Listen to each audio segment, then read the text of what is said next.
Price God. ஆண்டவர் இயேசு கிறிஸ்து நாமத்தினாலே வாழ்த்துக்கள். ஒரு வசனத்தை வாசிக்கிறேன். பிரசங்கின் புஸ்தகம் 7ஆம் அதிகாரம் 1ஆம் வசனம். பரிமள தைலத்தை பார்க்கிலும் நற்கீர்த்தியும் என்று நாம் இங்கே பார்க்கிறோம். நற்கீர்த்தி, a good name is better than fine perfume. அப்படி என்றால் இங்கே ஃபைன் பர்ஃப்யூம் என்பது பரிமள தைலம், எ குட் நேம் என்பது நற்கீர்த்தி. ஒரு மனுஷனுடைய நல்ல பெயர் என்பது இருக்கிறது, இன்னொன்று வாசனை திரவியம் என்று ஒன்று இருக்கிறது. அப்போ நல்ல பெயர் முக்கியமானதா, வாசனையாக இருப்பது முக்கியமா? ஒரு மனுஷனுக்கு குணாதிசயங்கள், நல்ல கேரக்டர், அவன் செய்யக்கூடிய செயல்பாடுகள் முக்கியமா, அல்லது அவன் வாசனையாக இந்த பூமியில் நல்ல சௌந்தரியமாக மற்றவர்கள் பார்த்து ஆச்சரியப்படும்படியாக வாழ்க்கை முக்கியமா என்று சொல்லி சாலமோன் ஞானி எழுதுகிறார். இங்கே ஒரு நற்கீர்த்தி தான் முக்கியமானது. பரிமள தைலத்தை பார்க்கிலும் நற்கீர்த்தி. அப்போது ஒரு வாசனையோடு கூட வாழ்கிற வாழ்க்கை அப்படின்ற இந்த வெளிப்பிரகாரமான வாழ்க்கை, இந்த வெளிப்புறம்பான வாழ்க்கை, புறம்பான வாழ்க்கை அல்ல, உள்ளான வாழ்க்கை.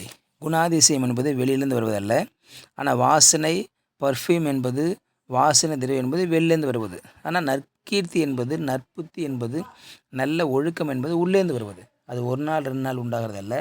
தொட்டில் பழக்கம் சுடுகாடு மட்டும்னு சொல்லுவாங்க. அப்போ தொட்டில் பழக்கம் சின்ன வயசுலேருந்தே அவங்களுடைய உள்ளத்தை நற்புத்தி, நற்கீர்த்தி, நல்ல பழக்க வழக்கங்கள் எல்லாம் உள்ளிருந்து வருகிறதாக இருக்கிறது. ஆகவே இந்த நல்ல குணாதிசயமானது நாளடைவில் அவங்க வாழ்க்கையிலே பிரசித்தி பெறதாய் மாறுகிறது. ஆகவே வெளிப்புறம்பாரமான ஒரு ஆடை அணிவதோ, காரில் போவதோ, அல்லது அவங்க நல்ல ஒரு பார்ப்பதற்கு ஒரு அழகாக தெரிவதோ அப்படி இருக்கலாம். அது நிரந்தரம் அல்ல, அது பிரயோஜனமும் அல்ல. ஆனால் ஒருவனுடைய குணாதிசயங்கள், நல்ல உதவுகிற மனப்பான்மை, ஏழைகளுக்கு இறங்குகிற மனப்பான்மை, கீழ்ப்படுகிற மனப்பான்மை, தேவனுக்கு பயப்படுகிற மனப்பான்மை, இது எல்லாமே நற்கீர்த்தி என்று சொல்லப்படுது. அப்போ இந்த நற்கீர்த்தி தான் ஒரு மனுஷனுடைய வாழ்க்கை நிரந்தரமாக இருக்கும். இந்த நற்கீர்த்தி தான் அவருடைய வாழ்க்கையில் அடுத்த ஸ்தானத்துக்கு கொண்டு போகிறதாக இருக்கிறது என்று சொல்லி பார்க்கும். தேவ சாயலாக உருவாக்கப்பட்ட மனுஷன், தேவ சாயலாக படைக்கப்பட்ட மனுஷன். இந்த வாசனை திரவியத்தை நம்ம சரீரத்தில் போடுவோம். இங்கே கிளம்புன்னு சொன்னால் ட்ரெஸ் எல்லாம் பண்ணிவிட்டு இந்த பர்ஃப்யூம் எல்லாம் போடுவோம். போட்டால் கொஞ்சம் நேரத்துக்கு அப்புறம் திரும்ப வேர்வைனால் துர்நாற்றம் அடிக்க ஆரம்பித்து விடும். துர்நாற்றம் அடிக்க ஆரம்பித்த பிறகு அது மீண்டுமாய் நம்ம திரும்ப பர்ஃப்யூம் போடுற மாதிரி இருக்கும். ஆனால் குணாதிசயம் அப்படி இல்லை. ஒரு மனுஷனுடைய குணாதிசயம் என்றைக்கும் மாறாதது. மனுஷனுடைய குணாதிசயம் என்றைக்கும் நிலைத்திருக்கிறதாக இருக்குது. நேரத்துக்கு தகுந்த மாற மாட்டான். காரணம், அவனுடைய சரீரத்தில், அவனுடைய உள்ளத்தில் அது உருவாக்கப்பட்டது, அது செதுக்கப்பட்டது. அந்த எண்ணங்களும் அந்த செய்கைகளும் அது உள்ளத்திலிருந்து வருகிறதாக இருக்கிறது என்று சொல்லி பார்க்கிறோம்.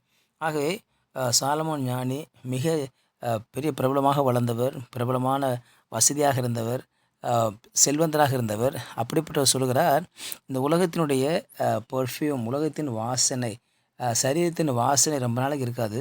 ஆனால் நற்புத்தி, நற்கீர்த்தி, நல்ல பழக்கம் இதுதான் நிலைச்சு இருக்கும் என்பதை அவர் சொல்வதை பார்க்கிறோம். ஆகவே நாம் நல்ல பழக்க வழக்கங்களை கற்றுக்கொள்ள தேவன் நமக்கு அழைப்பு கொடுக்கிறார். வேதம் நமக்கு அழைப்பு கொடுக்கிறதாக இருக்கிறது. ஆகவே ஒரு நல்ல பெயர் எடுக்க வேண்டும் என்று சொன்னால் அதுக்கு நாட்கள் பல ஆகும். நல்ல ஒரு ஜெப வீரன் என்றால் நாட்கள் பல ஆகும். நல்ல வேத பண்டிதன்னு சொன்னால் நாட்கள் பல ஆகும். ஆகவே தேவனுடைய சமூகத்தை நான் போகிற பொழுது, பரலோகத்துக்கு போகிற பொழுது, நல்லது, உண்மை உத்தமமானவனே என்று அழைக்கத்தக்கதான ஒரு வார்த்தைகள் புறப்பட வேண்டும் என்று சொன்னால் அந்த பூமியில் நம்முடைய செயல்பாடும், நம்முடைய வாழ்க்கையின் ஒழுக்கங்களும் மிக சரியாக நேர்த்தியாக இருக்க வேண்டும் என்று சொல்லி பார்க்கிறோம். ஆகவே இது செதுக்கப்பட்டு கொண்டே இருக்கிறது, இது மாறிக்கொண்டே வருகிறது, செதுக்கப்பட்டு கொண்டே இருக்கிற வாழ்க்கையாக இருக்கிறதை பார்க்கும். ஆகவே செதுக்கப்பட்ட வாழ்க்கை, இந்த வாழ்க்கை தான் நிரந்தரமான வாழ்க்கை, இந்த வாழ்க்கை தான் சரியான வாழ்க்கை, இந்த வாழ்க்கை தான் நம்முடைய அடுத்த கட்டத்துக்கு கொண்டு போகிற வாழ்க்கையாக இருக்கிறது. ஆகவே குணாதிசயத்துக்கு முக்கியத்துவம் கொடுப்போம், நல்ல நற்கீர்த்திக்கு முக்கியத்துவம் கொடுப்போம், நல்ல பழக்க வழக்கங்களுக்கு முக்கியத்துவம் கொடுப்போம். அதைத்தான் வேதம் நமக்கு வலியுறுத்துகிறதாக இருக்கிறது.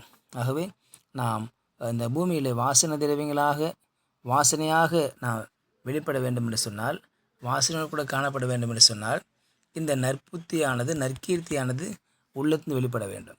ஒருவேளை கொஞ்ச நாளைக்கு தான் அந்த வாசனை அப்படின்னா வெளியில் நம்ம பர்ஃப்யூம் போட்டுக்கலாம். ஆனால் நிரந்தர வாசனை என்பது உள்ளத்திலிருந்து வருவது, நிரந்தர செயல்பாடு என்பது உள்ளத்திலிருந்து வருவது.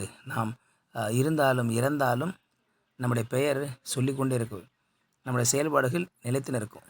அதைத்தான் நம்முடைய மிஷினெல்லாம் பார்ப்போம். எத்தனையோ மிஷினரிகள் வந்து நம்முடைய தேசத்தில் மதித்திருக்காங்க, இன்றைக்கி பேசிகிட்டு இருக்கோம். என்ன காரணம்னா அவங்க நற்கீர்த்தி. ஆகவே நாம் நற்கீர்த்தியாக இருந்து செயல்பட ஆரம்பிப்போம். கர்த்தர் நம்மை ஆசீர்வதிப்பார். ஜெபிக்கலாம். பரிசுத்த நாளுக்காக ஸ்தோத்திரம் பண்ணுகிறோம். கேட்ட வார்த்தைக்காக நன்றி ஆண்டவரே. நாங்கள் இந்த பூமியிலே ஆண்டவரே ஒரு வாசனையாக, வெளிப்புறமான வாசனை அல்ல, உள்ளான வாசனை, உள்ளான குணாதிசயங்கள் மாற கிருபை செய்யுங்க. உங்களுடைய கருத்தில் தாழ்த்து ஒப்புடும் இயேசு நாமத்தில் பிதாவே.